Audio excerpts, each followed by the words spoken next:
സ്നേഹമുള്ളവരെ, പുതിയൊരു വീഡിയോയിലേക്ക് എല്ലാ പ്രിയപ്പെട്ടവർക്കും ഒരിക്കൽ കൂടി സ്വാഗതം. നമ്മൾ അപ്പസ്തോല പ്രവൃത്തിയിലെ ചില പഠനങ്ങളാണ് നടത്തിക്കൊണ്ടിരിക്കുന്നത്. അപ്പസ്തോല പ്രവൃത്തിയിലെ റൈറ്റ് ഡിവിഷനും അതിൽ നിന്ന് ലഭിക്കുന്ന ആത്മീക ചിന്തകളുമാണ് നമ്മൾ പങ്കുവയ്ക്കുന്നത്. ഇന്ന് അതിൻ്റെ രണ്ടാമത്തെ പാർട്ടായിട്ട് നമ്മൾ ചെയ്യുകയാണ്. ഇന്ന് നമ്മൾ ചിന്തിക്കാൻ പോകുന്നത് 4ഉം 5ഉം അധ്യായങ്ങളിൽ പറയപ്പെടുന്ന കാര്യങ്ങളെക്കുറിച്ചാണ്. പ്രധാനമായും 4-ാം അധ്യായം പഠിക്കുമ്പോൾ യഹൂദന്മാരുടെ തിരസ്കരണം, അതായത് കർത്താവായ യേശുക്രിസ്തു ഈ ഭൂമിയിൽ വന്ന് ദൈവരാജ്യ സംബന്ധമായി അവരോട് സുവിശേഷിച്ചതും അതിനുശേഷം കർത്താവ് മരിച്ചടക്കപ്പെട്ട് ഉയർത്തെഴുന്നേറ്റ് സ്വർഗാരോഹണം ചെയ്തു, ശിഷ്യന്മാർക്ക് ആ ദൗത്യം ഏൽപ്പിച്ചു. ശിഷ്യന്മാരിലൂടെ 12 പേരിലൂടെ അല്ലെങ്കിൽ അപ്പോസ്തലനായ പത്രോസും കൂട്ടരിലൂടെ ദൈവരാജ്യ സുവിശേഷം ഇങ്ങനെ മുന്നോട്ട് പോകുമ്പോൾ ആ ദൈവരാജ്യ സുവിശേഷത്തിന് ഒരു തിരസ്കരണം സംഭവിക്കുന്നതായി നമുക്ക് കാണാൻ സാധിക്കുന്നുണ്ട്. അതുകൊണ്ടാണ് നമ്മൾ എപ്പോഴും പറയുന്നത് rightly divide the word of truth, ദൈവവചനത്തെ ശരിയായി വിഭജിച്ച് പഠിക്കുക എന്നുള്ളത് നമ്മൾ പറയാറുണ്ട്. രാജ്യത്തിൻ്റെ സുവിശേഷവും കൃപയുടെ സുവിശേഷവും രണ്ടാണ് എന്ന് നമ്മൾ പറയാറുണ്ട്. അപ്പോൾ തന്നെ അതിൻ്റെ വ്യത്യസ്തതകളെക്കുറിച്ചാണ്, ഈ റൈറ്റ് ഡിവിഷനെ കുറിച്ചാണ് നമ്മൾ ഇപ്പോൾ നമ്മൾ പഠിച്ചുകൊണ്ടിരിക്കുന്നത്. ഇന്ന് നമ്മൾ പ്രധാനമായും ഒരു 4 പോയിന്റുകളാണ് ചിന്തിക്കുവാൻ പോകുന്നത്. അതായത് യഹൂദന്മാരുടെ തിരസ്കരണത്തെക്കുറിച്ച് 4ഉം 5ഉം അധ്യായത്തിൽ മാത്രം എത്രത്തോളം അവരുടെ തിരസ്കരണം സംഭവിക്കുന്നു അല്ലെങ്കിൽ അവർ തിരസ്കരിക്കുന്നു എന്നുള്ള കാര്യങ്ങളെക്കുറിച്ച് നമ്മൾക്ക് പഠിക്കാം. അപ്പോൾ തന്നെ അതിൻ്റെ രണ്ടാമത്തെ പോയിൻ്റായിട്ട് വീണ്ടും ഈ ട്രിനിറ്റി അല്ലെങ്കിൽ പിതാവും പുത്രനും പരിശുദ്ധാത്മാവുമായ ഏകദൈവം എന്നുള്ള ആ ഒരു ചിന്തയെക്കുറിച്ചും അന്നത്തെ വിശ്വാസ ലോകത്തിനുണ്ടായിരുന്ന ചില തിരിച്ചറിവുകളെക്കുറിച്ച് നമുക്ക് മനസ്സിലാകുമ്പോഴാണ് പിതാവും പുത്രനും പരിശുദ്ധാത്മാവുമായ ഏകദൈവമാണ് നമ്മുടെ ദൈവമെന്ന് നമുക്ക് മനസ്സിലാക്കാൻ സാധിക്കുന്നത്. വീണ്ടും ആ ഒരു ചിന്ത അതിനകത്തുണ്ട്. മൂന്നാമതൊരു ചിന്ത എന്ന് പറയുന്നത് അപ്പസ്തോലിക അധികാരത്തെക്കുറിച്ചാണ് നമ്മൾ ചിന്തിക്കാൻ പോകുന്നത്. അപ്പസ്തോലന്മാർക്ക് 12 അപ്പസ്തോലന്മാർക്ക് ദൈവം സ്പെഷ്യലായിട്ട് ചില അധികാരങ്ങൾ കൊടുത്തിരുന്നു. അങ്ങനെ അപ്പസ്തോലിക അധികാരങ്ങളെക്കുറിച്ച് അല്ലെങ്കിൽ എങ്ങനെയാണ് ആ അധികാരം അപ്പസ്തോലന്മാർ നിവർത്തിച്ചത് അല്ലെങ്കിൽ എങ്ങനെയാണ് അതിൻ്റെ കാര്യങ്ങളൊക്കെ നടന്നത് എന്നുള്ളതാണ് നമുക്ക് മൂന്നാമത്തെ പോയിന്റിൽ ചിന്തിക്കാനുള്ളത്. 4-ാമത്തെ പോയിന്റിൽ ചിന്തിക്കുന്നത് സ്വർഗം ഇറങ്ങി വന്ന് അന്നത്തെ കാലഘട്ടത്തിൽ അല്ലെങ്കിൽ പത്രോസ് ശുശ്രൂഷിക്കുമ്പോൾ സ്വർഗം ഇറങ്ങി വന്ന് ശുശ്രൂഷിക്കുന്ന ഒരു കാഴ്ച അല്ലെങ്കിൽ ദൂതന്മാർ ഇറങ്ങി വന്ന് ശുശ്രൂഷിക്കുന്ന ഒരു കാഴ്ച എന്ന് പറഞ്ഞാൽ വളരെ ഇമ്പോർട്ടൻ്റ് ആയിട്ടുള്ളൊരു പോയിൻ്റാണ്. രാജ്യത്തിൻ്റെ സുവിശേഷം ശക്തിയോടുകൂടെ യഹൂദന്മാരുടെ ഇടയിലേക്ക് വന്നപ്പോൾ അവരത് തിരസ്കരിച്ചുകൊണ്ടിരിക്കുമ്പോൾ തന്നെ ദൈവത്തിൻ്റെ വലിയൊരു പ്രവൃത്തി സ്വർഗം ഇടപെട്ട് ചെയ്യുന്നതായിട്ട് നമുക്ക് കാണാൻ സാധിക്കുന്നുണ്ട്. ദൂതന്മാർ പോലും വന്ന് ചില കാര്യങ്ങൾ അമാനുഷികമായിട്ടുള്ള ചില കാര്യങ്ങൾ ചെയ്യുന്നതായി കാണാൻ സാധിക്കുന്നുണ്ട്. അതുകൊണ്ട് ദൈവത്തിൻ്റെ വലിയൊരു ഇടപെടൽ ഉള്ളതായിട്ട് നമുക്ക് കാണാൻ സാധിക്കുന്നുണ്ട്. അതിനെക്കുറിച്ചും നമ്മൾ ചിന്തിക്കും. ഇങ്ങനെ 4 പോയിൻ്റാണ് നമ്മൾ ഇന്ന് ചിന്തിക്കാൻ പോകുന്നത്. ഒന്നാമത്തെ പോയിൻ്റ് യഹൂദന്മാരുടെ തിരസ്കരണം എത്രത്തോളമായിരുന്നു എന്നുള്ളത് ചിന്തിക്കും. അപ്പോൾ തന്നെ അതിൻ്റെ രണ്ടാമത്തെ പാർട്ട് ട്രിനിറ്റി എന്നുള്ള വിഷയം അല്ലെങ്കിൽ പിതാവും പുത്രനും പരിശുദ്ധാത്മാവുമായ ഏകദൈവം എന്നുള്ളൊരു ചിന്ത അന്നത്തെ വിശ്വാസികൾ എങ്ങനെ മനസ്സിലാക്കി എന്നുള്ളത് മനസ്സിലാക്കും. അടുത്ത പോയിൻ്റ് അപ്പസ്തോലിക അധികാരങ്ങൾ അവരെങ്ങനെയാണ് പ്രയോഗിച്ചത് അല്ലെങ്കിൽ എങ്ങനെയാണ് അത് വിനിയോഗിച്ചത് എന്നത് മനസ്സിലാക്കാൻ സാധിക്കും. അപ്പോൾ തന്നെ സ്വർഗം ദൈവം അവരുടെ കൂടെ നിന്ന് പ്രവർത്തിക്കുന്ന ചില പ്രവൃത്തികളെയും നമുക്ക് കാണാൻ സാധിക്കുന്നുണ്ട്. ദൈവപ്രവൃത്തിയായിട്ട് കൃത്യമായി മനസ്സിലാക്കാൻ നമുക്ക് സാധിക്കുന്നുണ്ട്. അപ്പസ്തോല പ്രവൃത്തി 4ഉം 5ഉം അധ്യായങ്ങളെ പരിശോധിക്കുമ്പോൾ നമുക്ക് യഹൂദന്മാരുടെ തിരസ്കരണത്തെക്കുറിച്ച് ആദ്യത്തെ പോയിന്റിൽ നമുക്കൊന്ന് ചിന്തിക്കാം. ഒത്തിരിയേറെ വാക്യങ്ങളും റെഫറൻസുകളും നമുക്ക് യഹൂദന്മാരുടെ തിരസ്കരണത്തോടുള്ള ബന്ധത്തിൽ നമുക്ക് കാണാൻ സാധിക്കുന്നതാണ്. അപ്പസ്തോല പ്രവൃത്തി 4-ന്റെ 1-ാം വാക്യം, അപ്പസ്തലനായ പത്രോസ് ഈ സുവിശേഷം യഹൂദ ജനത്തോട് പറയുമ്പോൾ അവിടെ കൂടി വരുന്ന ജനത്തെക്കുറിച്ച് നമുക്ക് ഒറ്റ വാക്കുകളിൽ മാത്രമൊന്ന് പരാമർശിക്കാം. 4-ന്റെ 1 പുരോഹിതൻ, ദേവാലയത്തിലെ പടനായകൻ, സാദൂക്യർ, ഈ 3 കൂട്ടരുമാണ് പത്രോസിനെതിരെ ആദ്യമായി വരുന്നത്. അതിനുശേഷം 4-ന്റെ 5 പ്രമാണികൾ, മൂപ്പന്മാർ, ശാസ്ത്രിമാർ, തന്നെയുമല്ല മഹാപുരോഹിതനായ ഹന്നാവ്, കയ്യഫാവ്, യോഹന്നാൻ, അലക്സാണ്ടർ, മഹാപുരോഹിത വംശത്തിലുള്ളവരൊക്കെയും കണ്ടോ ഈ സത്യത്തോട് എതിർത്ത് നിൽക്കുവാൻ വരുന്നത് അവരുടെ മതപുരോഹിത വർഗമാണ് അല്ലെങ്കിൽ അവരുടെ നേതാക്കന്മാരാണ് ഈ സത്യസുവിശേഷത്തിന് എതിരെ നിൽക്കുന്നത് എന്ന് നമുക്ക് കാണാൻ സാധിക്കുന്നുണ്ട്. 4-ന്റെ 8-ാം വാക്യം, ജനത്തിൻ്റെ പ്രമാണികളും മൂപ്പന്മാരും ആയുള്ളവരെ എന്ന് പത്രോസ് അഭിസംബോധന ചെയ്യുന്നുണ്ട്. അതിൻ്റെ അർത്ഥം പത്രോസ് അവരോടാണ് സംസാരിക്കുന്നത്. 4-ന്റെ 18-ാം വാക്യം അവർ പറയുകയാണ്, മേലിൽ യേശുവിൻ്റെ നാമത്തിൽ സംസാരിച്ചു പോകരുത് എന്ന് ഈ കൂട്ടർ പത്രോസിനെ ശാസിക്കുകയാണ്. 4-ന്റെ 23-ാം വാക്യം, മഹാപുരോഹിതന്മാരും മൂപ്പന്മാരും എന്നവിടെ കാണുന്നു. അപ്പോൾ പത്രോസിനെതിരെ നിൽക്കുന്നവരെ കുറിച്ച് പഠിക്കുമ്പോഴാണ് നമുക്ക് ഈ വാക്യത്തിലൂടെ മനസ്സിലാക്കാൻ സാധിക്കുന്നത്. 5-ന്റെ 17-ാം വാക്യം പറയുകയാണ്, മഹാപുരോഹിതനും സാദൂക്യരും എന്നാണ് സത്യവേദ പുസ്തകത്തിലുള്ളത്. POC ബൈബിളിൽ വായിക്കുമ്പോൾ നമുക്ക് മറ്റൊരു കാര്യം മനസ്സിലാക്കാൻ പറ്റും. അതേ വാക്യം 5:17 വാക്യം, മഹാപുരോഹിതൻ്റെ പക്ഷത്ത് ചേർന്നിരുന്ന സാധുക്യരും എന്നാണ് അവിടെ പറയുന്നത്. എന്ന് പറഞ്ഞാൽ മഹാപുരോഹിതൻ്റെ പക്ഷത്ത് നിന്നിരുന്ന കൂട്ടരാണ് ഈ സാധുക്യർ എന്ന് പറയുന്നത്. ഈ സാധുക്യരാണ് പുനരുദ്ധാനമില്ല അല്ലെങ്കിൽ ദൂതന്മാരൊന്നുമില്ല എന്നൊക്കെ വിശ്വസിച്ചിരുന്നവർ. യഹൂദന്മാരുടെ ഒരു കൂട്ടത്തിൽ ഇങ്ങനെ വിശ്വസിച്ചിരുന്നവരാണ് ഈ സാധുക്യർ. 5:24 വാക്യം, മഹാപുരോഹിതനും കൂടെയുള്ളവരും ന്യായാധിപ സംഘവും ഇസ്രായേൽ മക്കളുടെ മൂപ്പന്മാരും. കണ്ടോ, ഈ സുവിശേഷം പത്രോസ് പറയുമ്പോൾ അവർക്കെതിരെ വരുന്ന കൂട്ടരെ കുറിച്ച് പറയുമ്പോൾ അവിടെ മഹാപുരോഹിതനും ന്യായാധിപ സംഘവും അല്ലെങ്കിൽ ഇസ്രായേൽ ജനങ്ങളുടെ മൂപ്പന്മാരും ഒക്കെയാണ് ഇവർക്കെതിരെ നിൽക്കുവാനായിട്ട് കടന്നു വരുന്നത് എന്ന് നമുക്ക് മനസ്സിലാക്കാൻ സാധിക്കുന്നുണ്ട്. അപ്പോൾ തന്നെ 4-ാം അധ്യായത്തിൻ്റെ 17-18 വാക്യങ്ങളും 5-ാം അധ്യായത്തിൻ്റെ 27-28 വാക്യങ്ങളും ചേർത്ത് പഠിക്കുമ്പോൾ അവിടെ മഹാപുരോഹിതൻ പറയുന്നൊരു കാര്യമുണ്ട്. ഈ നാമത്തിൽ ഉപദേശിക്കരുത് എന്ന് മുൻകൂട്ടി അവർ താക്കീത് ചെയ്തു. പിന്നെ പറയുകയാണ്, യേശുവിൻ്റെ നാമത്തിൽ ഒന്നും പഠിപ്പിക്കുകയോ ഒന്നും ചെയ്യുകയോ ചെയ്യരുതെന്ന് ഞങ്ങൾ നിങ്ങളോട് കർശനമായി കൽപ്പിച്ചതല്ലേ എന്നാണ് ഈ പുരോഹിത ഗണം ചോദിക്കുന്നത്. അപ്പോസ്തല പ്രവൃത്തി 4:11 ഇത്രത്തോളം തിരസ്കരണങ്ങളൊക്കെ ലഭിക്കുമ്പോൾ പത്രോസ് അതിനിടയിൽ അവരോട് പറയുന്നുണ്ട്, വീട് പണിയുന്നവരായി നിങ്ങൾ തള്ളിക്കളഞ്ഞിട്ട് കോണിൻ്റെ മൂലക്കല്ലായി തീർന്ന കല്ല് ഇവൻ തന്നെ. അപ്പോൾ വീട് പണിയുന്നവർ തള്ളിക്കളഞ്ഞ കല്ല്, ആ മൂലക്കല്ലാണ് ക്രിസ്തു എന്ന് ഇവിടെ പത്രോസ് അവരോട് പറയുകയാണ്. അപ്പോൾ വീട് പണിയുന്നവരായ നിങ്ങൾ എന്ന് പറയുമ്പോൾ സത്യത്തിൽ ദൈവത്തിൻ്റെ പുത്രനായ ക്രിസ്തു ഈ ഭൂമിയിൽ വന്നപ്പോൾ കർത്താവിനെ വിശ്വസിക്കുകയും അംഗീകരിക്കുകയും മനസാന്തരപ്പെട്ട് സുവിശേഷത്തിൽ വിശ്വസിച്ച് കർത്താവിനെ രക്ഷിതാവായി സ്വീകരിക്കുകയും ചെയ്തിട്ട് ഈ മഹാപുരോഹിത ഗണവും അല്ലെങ്കിൽ ന്യായാധിപ സംഘവും ഇസ്രായേൽ ജനത്തിൻ്റെ മൂപ്പന്മാരും സാധുക്യരും പരീശന്മാരും എല്ലാ ഗണങ്ങളിൽ പെട്ട മനുഷ്യരും സത്യത്തെ മനസ്സിലാക്കി ഏറ്റെടുത്ത് വീട് പണിയേണ്ടവരായിരുന്നു ഇവരായിരുന്നു ദൈവം ഏൽപ്പിച്ച, അല്ലെങ്കിൽ വീട് പണിയാൻ അല്ലെങ്കിൽ തോട്ടം നോക്കുവാൻ ഏൽപ്പിച്ച ശുശ്രൂഷക്കാർ ഇവരായിരുന്നു. പക്ഷേ പത്രോസ് പറയുകയാണ്, നിങ്ങൾ വീട് പണിയാൻ ഏൽപ്പിച്ച നിങ്ങൾ തന്നെ എന്ത് ചെയ്തിരിക്കുകയാണ്? നിങ്ങൾ തള്ളിക്കളഞ്ഞ ആ മനുഷ്യനുണ്ടല്ലോ, കർത്താവായ യേശു ക്രിസ്തു ഉണ്ടല്ലോ, ആ ക്രിസ്തുവാണ് മൂലക്കല്ലായി തീർന്നിരിക്കുന്നത് എന്ന് പ്രവാചക വചനങ്ങളിൽ രേഖപ്പെടുത്തി വെച്ചിരിക്കുന്നത് ഉദ്ധരിച്ചുകൊണ്ട് പത്രോസ് പറയുകയാണ്. അപ്പോൾ വീട് പണിയുന്ന ഇവരാണ് തള്ളിക്കളഞ്ഞിരിക്കുന്നു, അല്ലെങ്കിൽ വീട് പണിയുന്ന നിങ്ങൾ, അല്ലെങ്കിൽ യഹൂദൻ്റെ പ്രമാണികൾ ഈ സത്യസുവിശേഷത്തെ തള്ളിക്കളഞ്ഞിരിക്കുന്നു എന്ന് പത്രോസിവിടെ പറയുകയാണ്. അപ്പോൾ നമ്മൾ കൂടെ പറയുന്നൊരു കാര്യമുണ്ട്, യഹൂദനത് തള്ളിയത് കൊണ്ടാണ് നമുക്ക് ഈ രക്ഷ വന്നത് എന്ന് പറയുന്നുണ്ട്. നമുക്കൊരു വാക്യം നമുക്കൊന്ന് വായിക്കാം. അതായത് അപ്പോസ്തലനായ പൗലോസും റോമാലേഖനത്തിൽ ഇത് തന്നെയാണല്ലോ പറയുന്നത്, യഹൂദൻ്റെ തിരസ്കരണം. റോമാലേഖനം 11:12 മുതലുള്ള വാക്യങ്ങൾ നമുക്ക് വായിക്കാം. പത്രോസ് ഇപ്പോൾ എന്താണ് പറഞ്ഞത്? അപ്പോസ്തല പ്രവൃത്തിയിൽ യഹൂദന്മാരായ നിങ്ങൾ, അല്ലെങ്കിൽ വീട് പണിക്കാരായ നിങ്ങൾ തള്ളിക്കളഞ്ഞു, യേശുക്രിസ്തുവിനെ തള്ളിക്കളഞ്ഞു. അതുതന്നെയാണ് പിന്നീട് ജാതികളിലേക്ക് രക്ഷ വരാൻ കാരണമായി തീർന്നത്. അതിനെക്കുറിച്ച് പൗലോസ് പറയുകയാണ്, ജാതികളുടെ അപ്പോസ്തലനായ പൗലോസ് പറയുകയാണ്, അവരുടെ പാപം ലോകത്തിൻ്റെ നേട്ടവും അവരുടെ പരാജയം വിജാതിയുടെ നേട്ടവും ആയിരുന്നെങ്കിൽ അവരുടെ പൂർണ്ണത എന്തൊരു നേട്ടമാകുമായിരുന്നു.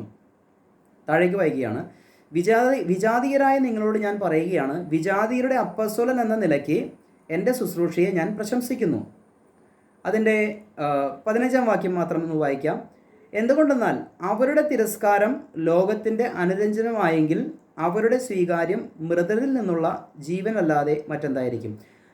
POC ബൈബിളിൽ നിന്നാണ് ഞാൻ വായിച്ചത്. എന്തുകൊണ്ടെന്നാൽ അവരുടെ തിരസ്കാരം ലോകത്തിൻ്റെ അനുരഞ്ജനമായെങ്കിൽ എന്ന് പറഞ്ഞാൽ അവരെ തിരസ്കരിച്ചു എന്നാണ് ഇവിടെ പൗലോസ് പറയുന്നത്.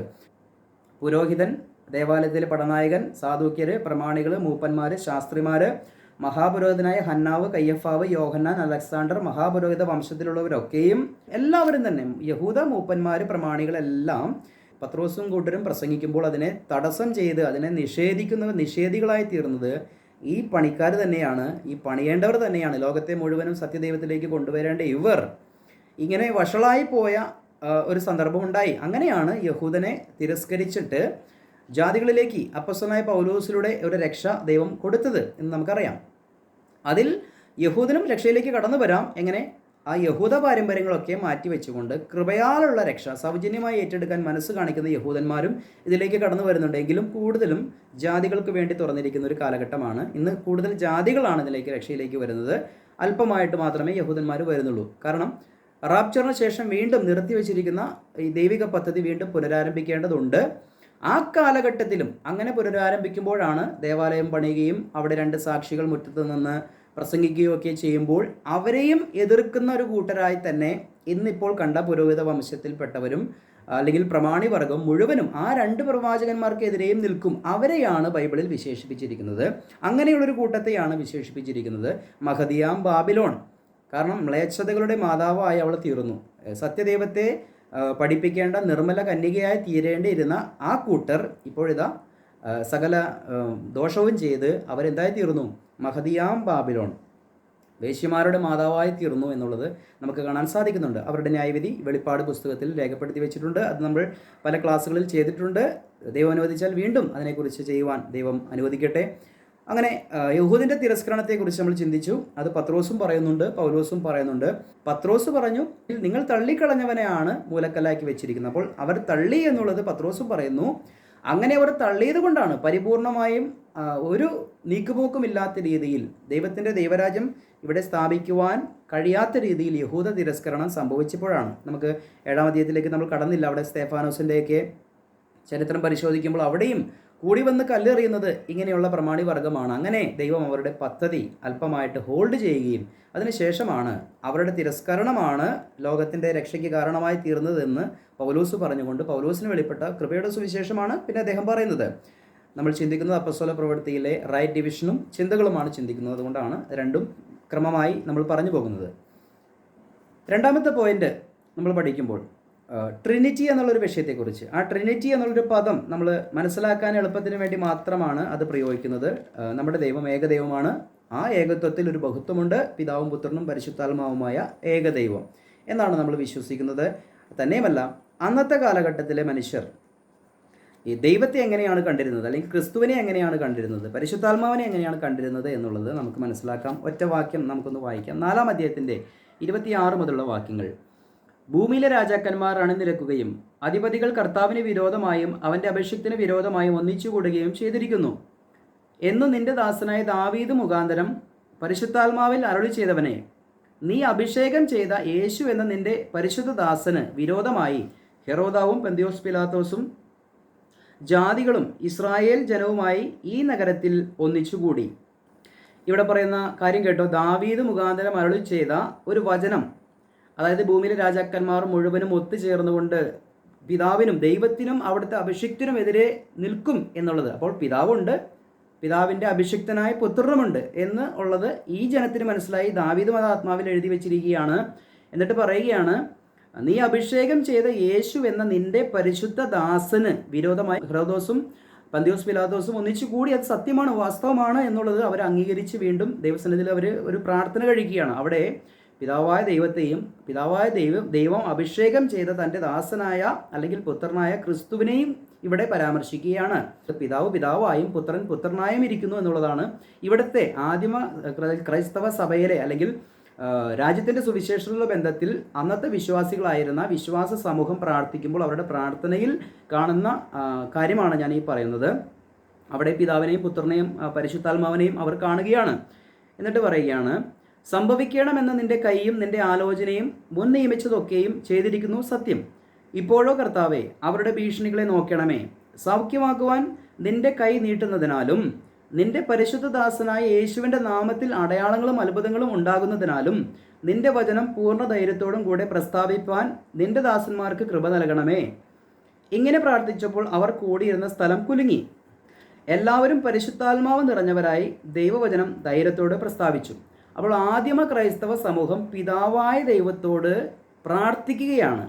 പിതാവായ ദൈവമേ, അങ്ങ് പറഞ്ഞതുപോലെ അങ്ങയുടെ പുത്രനായ ക്രിസ്തുവിലൂടെ ഇതെല്ലാം നടത്തിയിരിക്കുന്നു എന്ന് പറഞ്ഞപ്പോൾ എന്താണ് സംഭവിച്ചത്? ആ പ്രാർത്ഥിച്ചു കഴിഞ്ഞപ്പോൾ അവിടെ നിന്നിരുന്ന സ്ഥലം കുലുങ്ങുകയും അപ്പോൾ തന്നെ അവർ പരിശുദ്ധാത്മാവിനാൽ നിറയുകയും ചെയ്തു. എന്ന് പറഞ്ഞാൽ ആ ദൈവിക തൃത്വത്തെ, അല്ലെങ്കിൽ തൃത്വം എന്ന് പറയുന്നൊരു വാക്ക് ചിലപ്പോൾ ഒരുപക്ഷെ ബൈബിളിൽ ഇല്ലായിരിക്കാം, എങ്കിലും കാര്യം മനസ്സിലാക്കാൻ വേണ്ടി പറയുന്നതാണ്. പിതാവും പുത്രനും പരിശുദ്ധാത്മാവുമായ ഏകദൈവത്തെ അവർ വിശ്വസിക്കുകയും മനസ്സിലാക്കുകയും ചെയ്തിരുന്നു. അപ്പോസ്തല പ്രവൃത്തി 4-ാം അധ്യായം അതിൻ്റെ 26 മുതൽ 31 വരെയുള്ള വാക്യങ്ങളാണ് നമ്മൾ വായിച്ചത്. അവിടെ ദൈവത്തോട് പ്രാർത്ഥിക്കുകയാണ്. അഭിമുഖീകരിക്കുന്ന പ്രതിസന്ധികളെയും ദൈവസന്നിധിയിൽ അറിയിക്കുമ്പോൾ അവിടെ ഒരു ഭൂമികുലുക്കം പോലെ ഉണ്ടാകുന്ന ഒരു അവസ്ഥ ഉണ്ടാവുകയും പരിശുദ്ധാത്മാവ് അവരുടെ മേൽ വരികയും ചെയ്തു എന്നുള്ളത് നമുക്ക് കാണാൻ സാധിക്കുന്നുണ്ട്. അപ്പോൾ പിതാവിനെയും പുത്രനെയും പരിശുദ്ധാത്മാവിനെയും നമുക്ക് ഇവിടെയും കാണാൻ കഴിയുന്നുണ്ട്. ആ ഒരു ചിന്ത അപ്പസ്തോല പ്രവൃത്തിയിലെ റൈറ്റ് ഡിവിഷനും ചിന്തകളുമാണല്ലോ നമ്മൾ പങ്കുവയ്ക്കുന്നത്. അടുത്തൊരു പോയിന്റ്, അപ്പസ്തോല പ്രവൃത്തിയിലെ അപ്പസ്തോലിക അധികാരങ്ങളെക്കുറിച്ച്. എന്ന് പറഞ്ഞാൽ അപ്പസ്തോലന്മാർക്ക് അമാനുഷികമായിട്ടുള്ള അധികാരങ്ങൾ ദൈവം കൊടുത്തിരുന്നു. എന്ന് പറഞ്ഞാൽ നിലവിൽ ഇന്ന് അപ്പസ്തോലന്മാരൊന്നുമില്ല. ഇന്ന് അപ്പസ്തോലന്മാരെന്ന് പറഞ്ഞ് പരിവേഷം കെട്ടി നടക്കുന്നവർ വെറുതെ അഭിനയിക്കുകയാണ്, അവർക്ക് കാര്യം അറിയാത്തത് കൊണ്ട് അവർ അപ്പസ്തോലന്മാരാണ് എന്ന് പറയുകയാണ്. കാരണം അപ്പസ്തോലന്മാരാണെങ്കിൽ അവർക്ക് ചില അധികാരങ്ങൾ ഉണ്ടായിരിക്കണം. നമുക്കൊന്ന് രണ്ട് വാക്യങ്ങളെ നമുക്കൊന്ന് വായിക്കാം.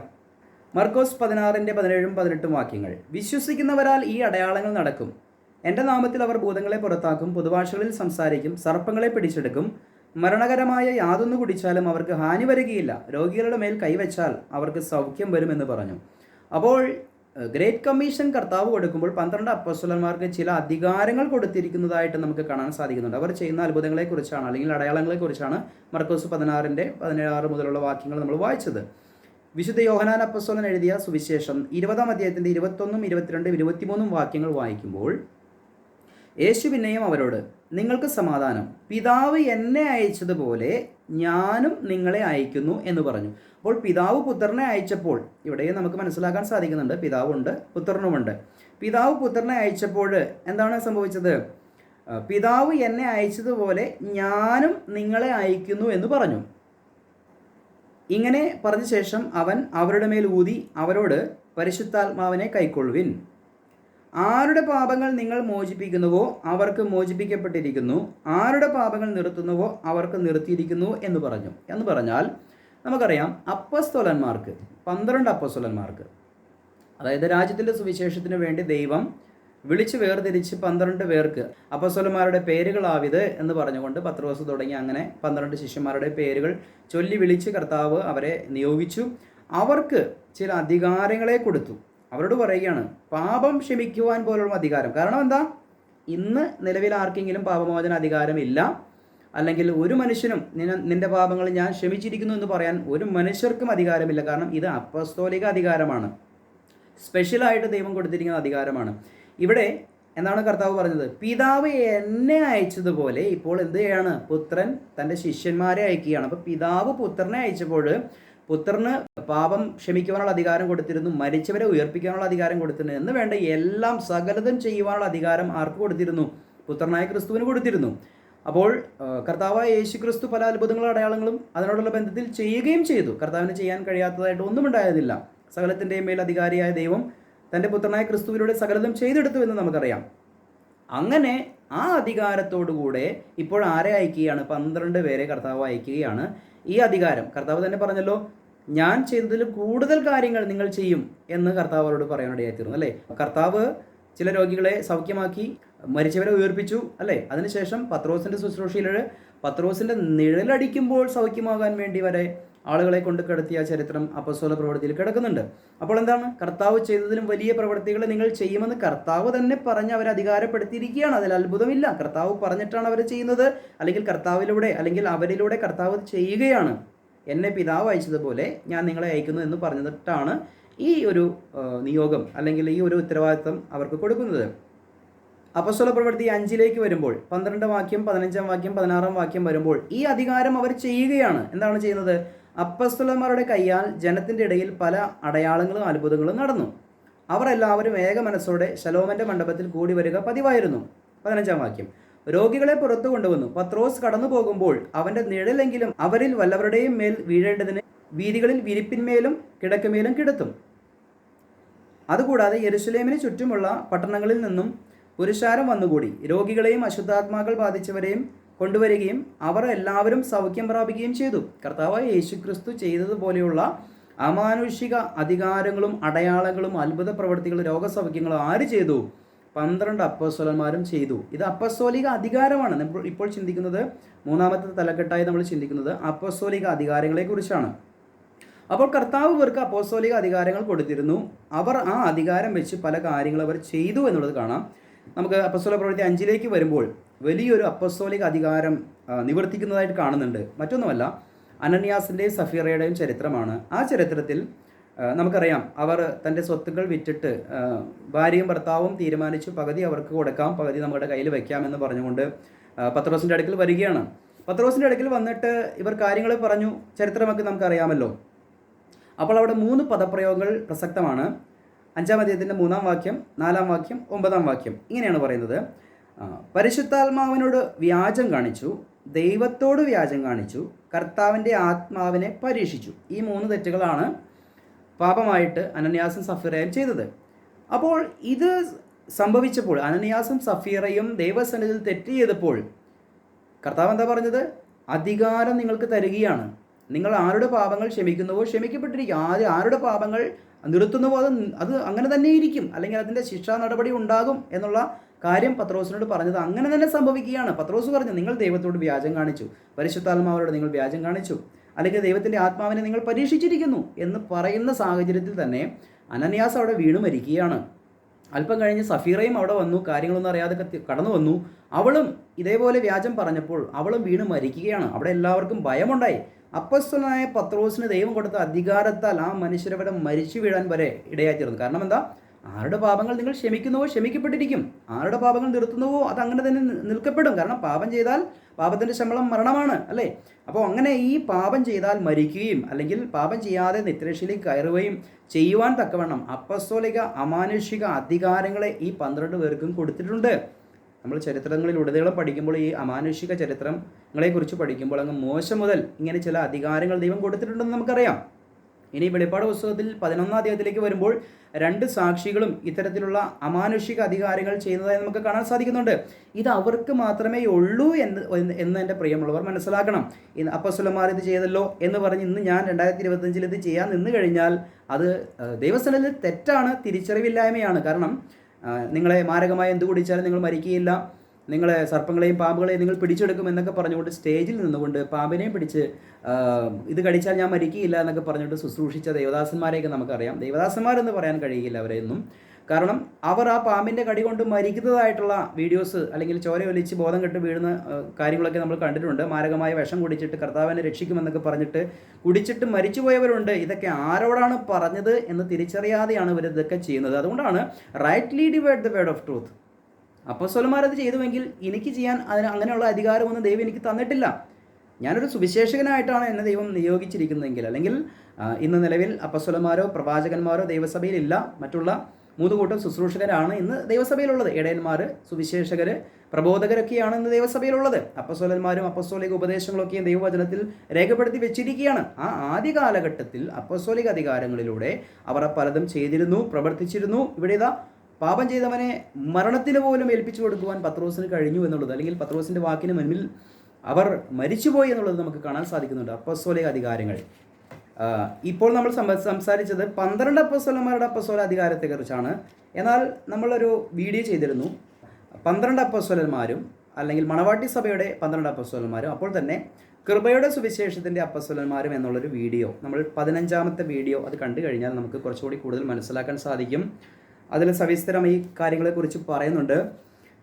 12 അപ്പോസ്തലന്മാർ രാജ്യത്തിൻ്റെ സുവിശേഷത്തിൻ്റെ അപ്പോസ്തലന്മാരായിരിക്കുമ്പോൾ അപ്പോസ്തലനായ പൗലോസ് കൃപയുടെ സുവിശേഷത്തിൻ്റെ അപ്പോസ്തലനായ ദൈവം തിരഞ്ഞെടുത്ത അപ്പോസ്തലനോട് കൂടെ ബർണബാസ്, അപ്പല്ലോസ്, സിൽവാനോസ്, തിമോത്തിയോസ്, എപ്പഫ്രോദിത്തോസ് തുടങ്ങിയ അപ്പോസ്തലന്മാർ ക്രിസ്തുവിൻ്റെ ശരീരമാകുന്ന സഭയെ പണിതുയർത്തുവാൻ വേണ്ടി ദൈവം എഴുന്നേൽപ്പിച്ച അപ്പോസ്തലന്മാരാണ് എന്നുള്ളത് നമ്മൾ വീഡിയോ 15-ൻ്റെ ആ ക്ലാസ്സിൽ പറഞ്ഞിട്ടുണ്ട്. സംശയമുള്ളവർക്ക് സവിസ്തരം ആ ക്ലാസ്സുകൾ ശ്രദ്ധിക്കാവുന്നതാണ്. അപ്പോൾ രാജ്യത്തിൻ്റെ സുവിശേഷത്തിൻ്റെ അപ്പോസ്തലന്മാർ 12 പേര് വേറെ, എന്നാൽ ജാതികളുടെ അപ്പോസ്തലനായ പൗലോസും കൂട്ടരും അത് കൃപയുടെ സുവിശേഷത്തിലുള്ള ബന്ധത്തിൽ ക്രിസ്തുവിൻ്റെ ശരീരമാകുന്ന സഭയോടുള്ള ബന്ധത്തിലുള്ള അപ്പോസ്തലന്മാരാണ് എന്നുള്ളത് മനസ്സിലാക്കാൻ സാധിക്കുന്നുണ്ട്. 2 കൊരിന്ത്യർ ലേഖനം 12-ാം അധ്യായത്തിൻ്റെ 12-ാം വാക്യം POC ബൈബിളിൽ നിന്ന് വായിക്കുകയാണ്. തെളിവുകളോടും അത്ഭുതങ്ങളോടും ശക്തിയോടും കൂടെ എല്ലാ തരത്തിലുമുള്ള സഹനങ്ങളിലും ഒരു അപ്പസ്തോലനും ചേർന്ന അടയാളങ്ങൾ നിങ്ങൾക്ക് നൽകപ്പെട്ടു എന്ന് പറഞ്ഞാൽ, ഒരു അപ്പസ്തോലന് ചേർന്ന അടയാളങ്ങൾ മുഴുവനും പൗലോസിലും നടന്നിട്ടുണ്ട് എന്നുള്ളത് പൗലോസ് ഇവിടെ സ്ഥാപിക്കുകയാണ്. 2 കൊരിന്ത്യർ ലേഖനം 12-ാം അധ്യായത്തിൻ്റെ 12 മുതലുള്ള വാക്യങ്ങൾ വായിച്ചാൽ നമുക്ക് മനസ്സിലാക്കാം. എന്ന് പറഞ്ഞാൽ അപ്പസ്തോലന്മാർ എന്ന് പറഞ്ഞാൽ അപ്പസ്തോലന്മാരെ ദൈവം തിരഞ്ഞെടുത്ത് ശുശ്രൂഷയ്ക്ക് ആക്കി. ആ അപ്പസ്തോലന്മാർ മാത്രമാണ് അപ്പസ്തോലന്മാർ. ഇന്ന് അങ്ങനെ ഒരു അപ്പസ്തോലൻ്റെ ഗണത്തിൽപ്പെട്ട ആരും തന്നെ ഇന്ന് ഇല്ല. അങ്ങനെ ഒരു അധികാരവും ദൈവം കൊടുത്തിട്ടില്ല എന്നുള്ളത് മനസ്സിലാക്കണം. റൈറ്റ് ഡിവിഷൻ നമുക്ക് കൃത്യമായി മനസ്സിലാക്കണം. അവസാന പോയിന്റിലേക്ക് ഞാൻ വരികയാണ്. സ്വർഗം ഇറങ്ങി വന്ന് പ്രവർത്തിക്കുന്ന, അല്ലെങ്കിൽ ദൂതൻ ഇറങ്ങി വന്ന് പ്രവർത്തിക്കുന്ന ഒരു സന്ദർഭം. അപ്പോസ്തല പ്രവൃത്തി 5-ന്റെ 19-ാം വാക്യം നമുക്കൊന്ന് വായിക്കാം. രാത്രിയിലോ കർത്താവിൻ്റെ ദൂതൻ കാരാഗ്രഹവാതിൽ തുറന്ന് അവരെ പുറത്തു കൊണ്ടുവന്നു. പ്രിയമുള്ളവരെ, ഞാനിത് വായിച്ചപ്പോൾ ആഴമായ ദൈവിക ചിന്ത എനിക്കിത് കിട്ടുവാനിടയായിത്തീർന്നു. എന്ന് പറഞ്ഞാൽ, സ്വർഗത്തിലെ ദൈവം ഒരു കാര്യം ചെയ്യുവാൻ പോകുമ്പോൾ അതിൻ്റെ നിവൃത്തി സംഭവിക്കേണ്ട കാലഘട്ടത്തിൽ ദൈവം പ്രവർത്തിക്കുന്ന വിധങ്ങളെക്കുറിച്ചാണ്. അത് ദൂതന്മാരെ ഇറക്കണമെങ്കിൽ ദൈവം ദൂതന്മാരെ ഇറക്കും. അപ്പസ്വലന്മാരെ അന്ന് ഇറക്കി ദൈവം ശുശ്രൂഷിക്കുകയാണ്. സ്വർഗം ശ്രദ്ധ വെച്ച് പ്രാർത്ഥന കേൾക്കുകയാണ്, പ്രവർത്തിക്കുകയാണ്. ഭൂമികുലുക്കം പോലെയുള്ള അവസ്ഥകളിലൂടെ കടത്തിവിട്ട് ദൈവത്തിൻ്റെ ആത്മാവിനെ പോലും കൊടുത്ത് ഓരോരോ കാര്യങ്ങൾ എന്ന് പറഞ്ഞാൽ സ്വർഗം ഇറങ്ങി വന്ന് പ്രവർത്തിക്കുന്നു എന്ന് ജനം മനസ്സിലാക്കുവാൻ തക്കവണ്ണം അപ്പോസ്തല പ്രവൃത്തി 5-ാം അധ്യായത്തിൽ നമുക്കത് കാണുവാൻ സാധിക്കുകയാണ്. അപ്പോൾ പൗലോസ് പറയുന്നുണ്ടല്ലോ, ഇനി സ്വർഗത്തിൽ നിന്ന് ദൂതൻ തന്നെ വന്ന് പറഞ്ഞാലും അവൻ ശപിക്കപ്പെട്ടവനെന്ന് പറയുകയാണ്. എന്ന് പറഞ്ഞാൽ കൃപായുഗത്തിൽ ഇനി സ്വർഗത്തിൽ നിന്നൊരു ദൂതൻ വന്ന് എന്തെങ്കിലും കാര്യങ്ങൾ അറിയിക്കുവാനില്ല. മറിച്ച് ഇന്ന് കൃപയുടെ സുവിശേഷം വെളിപ്പെടുത്തി തൻ്റെ 13 ലേഖനങ്ങളിലൂടെ അല്ലെങ്കിൽ പൗലോസ് എഴുതിയ ലേഖനങ്ങളിലൂടെ കൃത്യമായിട്ടുള്ള ഉപദേശവും ആ റാപ്ചർ കഴിഞ്ഞ് അല്ലെങ്കിൽ റാപ്ചർ വരെയുള്ള സംഭവങ്ങളൊക്കെയും തന്നെ പൗലോസ് ഉപദേശ രൂപേണയും അല്ലെങ്കിൽ ക്രിസ്തുവിൻ്റെ ശരീരമാകുന്ന സഭയോടുള്ള ബന്ധത്തിലുള്ള എല്ലാ ഉപദേശങ്ങളും പൗലോസിലൂടെ ദൈവം നമുക്ക് നൽകിയിട്ടുണ്ട്. അത് വിശ്വസിച്ചും മനസ്സിലാക്കിയും പഠിക്കുകയും ചെയ്യണം. ഇത് പഠിക്കുവാനാണ് പറയുന്നത്.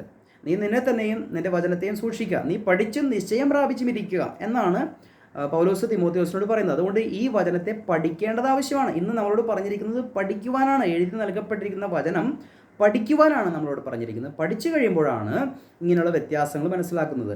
അപ്പോസ്തല പ്രവൃത്തിയിലെ റൈറ്റ് ഡിവിഷനും ചിന്തകളുമാണ്, അല്ലെങ്കിൽ ദൈവം നമുക്ക് ധ്യാനാത്മകമായി നൽകുന്ന ചിന്തകളെയുമാണ് ഞാൻ ഇന്ന് പങ്കുവച്ചത്. അത് 4ഉം 5ഉം അധ്യായങ്ങളിൽ നിന്നും ഉള്ള ചിന്തകളെയാണ് നമ്മൾ പങ്കുവച്ചത്. ഒന്നാമത്തെ ചിന്ത, യഹൂദൻ തിരസ്കരിച്ചു. എത്രത്തോളം തിരസ്കരിച്ചു, ആരൊക്കെ തിരസ്കരിച്ചു എന്നുള്ളത് നമ്മൾ ചിന്തിച്ചു. രണ്ടാമത്തെ ചിന്ത, ട്രിനിറ്റി അല്ലെങ്കിൽ പിതാവും പുത്രനും പരിശുദ്ധാത്മാവുമായ ഏകദൈവം. ഈ ദൈവത്തെക്കുറിച്ചുള്ള ധാരണ ആദിമ ക്രൈസ്തവ സമൂഹത്തിലെ വിശ്വാസികൾക്ക് എങ്ങനെയായിരുന്നു എന്നുള്ളത് നമ്മൾ ചിന്തിച്ചു. മൂന്നാമത്തെ പോയിൻ്റായിട്ട് ചിന്തിച്ചത്, അപ്പസ്തോലിക അധികാരങ്ങൾ അവരെങ്ങനെയാണ് ചെയ്തത് എന്നുള്ളത് നമുക്ക് മനസ്സിലാക്കാൻ സാധിച്ചു. തന്നെയുമല്ല, ആ കാലയളവിൽ സ്വർഗത്തിൽ നിന്ന് ദൂതൻ പോലും ഇറങ്ങി വന്ന് പ്രവർത്തിക്കുന്ന ദൈവത്തിൻ്റെ അമാനുഷിക ഇടപെടൽ ഉണ്ടായി എന്നുള്ളത് നമുക്ക് കാണാൻ സാധിച്ചു. അപ്പോൾ ഇത്രയും 4 പോയിന്റിലൂടെ അല്പമായിട്ടുള്ള അപ്പോസ്തല പ്രവൃത്തിയിലെ റൈറ്റ് ഡിവിഷനുകളും ചിന്തകളും നമുക്ക് ലഭിക്കുവാൻ ഇടയായിത്തീർന്നു. നിങ്ങൾക്കത് വിശ്വാസയോഗ്യമായി പരിണമിക്കുന്നുവെങ്കിൽ മറ്റുള്ളവർക്കും ഇത് ഷെയർ ചെയ്ത് അറിയിക്കുക. കർത്താവിൻ്റെ വരവിന് അധികം സമയമില്ല എന്നുള്ളത് നമുക്ക് മനസ്സിലാക്കാൻ സാധിക്കുന്നുണ്ട്. എല്ലാവരും രക്ഷയുടെ അനുഭവത്തിലേക്ക് കടന്നു വരുവാനും വചനത്തിൻ്റെ പരിജ്ഞാനത്തിലെത്തുവാനും ദൈവം നിങ്ങളെ അനുഗ്രഹിക്കട്ടെ എന്ന് പറഞ്ഞുകൊണ്ട് എൻ്റെ വാക്കുകൾ നിർത്തുന്നു. നന്ദി. Praise the Lord.